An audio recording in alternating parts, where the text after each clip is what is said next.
Welcome to Unveiling Truth with Vivian, Mbagwu. Today we'll be talking about being a person of influence for God. And to help us, we're going to look at the life of Naomi.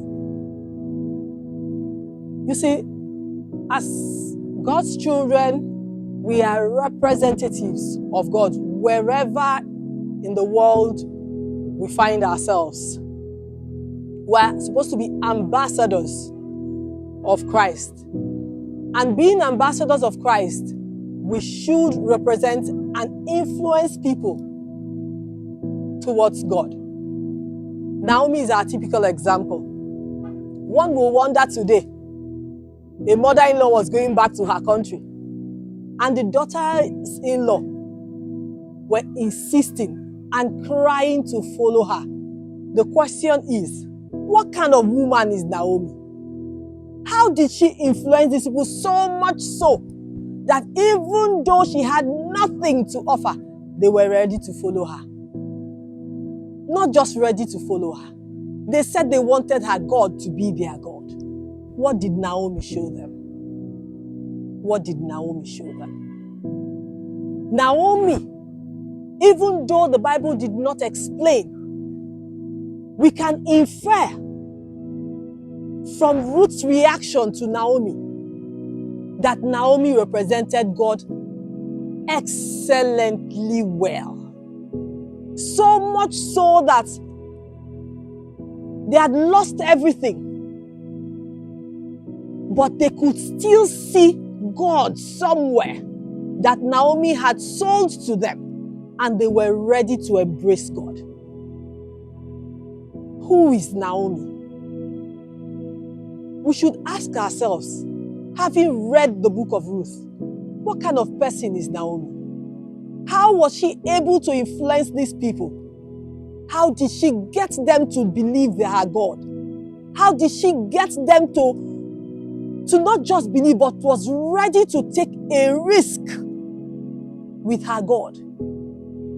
The question is for me and you today.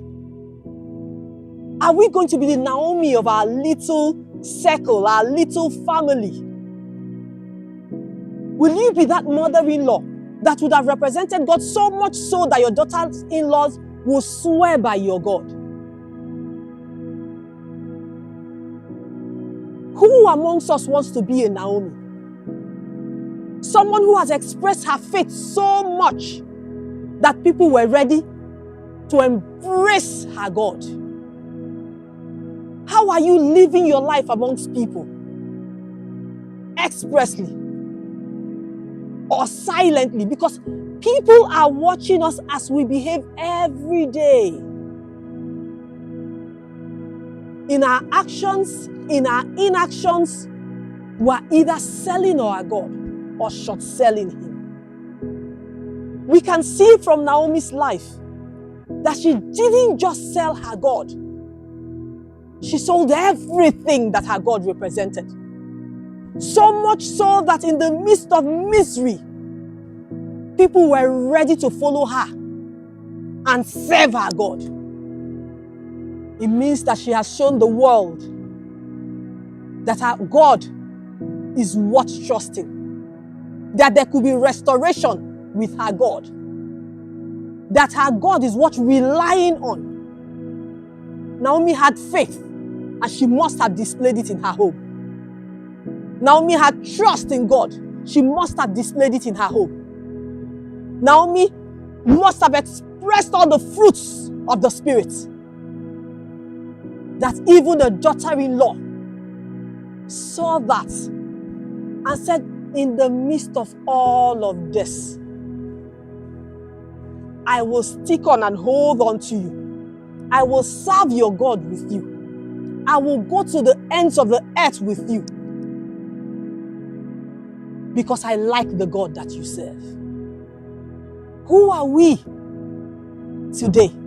Are we influencing the people around us? At your offices, at the marketplace, in your family? How are you influencing the world for Christ?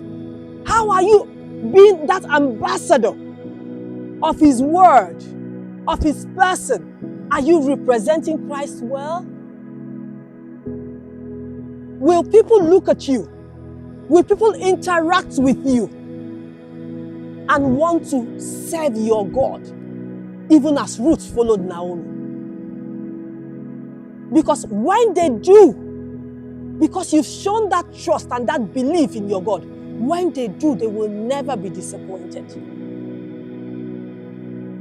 The onus is on me and you as God's children to represent Him well, to influence the world all around us, so that when they see us, they want to come know our God. How are you representing God? How are you influencing your community for God? Will anybody, having interacted with you, having done business with you, having stayed with you, will they serve your God? Will they serve your God? Or will they go back and swear never ever to have anything to do with Christ? Because they have interacted with you and they have been burnt. Your circle of influence, are you using it for Christ? Are you using it for Christ? Brothers and sisters, like I said earlier, the onus is on us to influence our sphere for Christ. I cited Naomi because little as Naomi is, just one chapter in the Bible, one book in the Bible, remember that influence brought the house of Jesse that begat David. It was of that lineage that Christ came. One woman's action, one woman's influence for God. It may be little in your eyes when you're doing it, but it goes the long way. 14 generations after, David came. Another 14, Christ came. That your little work representing Jesus in your sphere can go that long, can beget that salvation for someone who's never had hope. How are you influencing your world for Christ? Friends, it is time we become more sensitive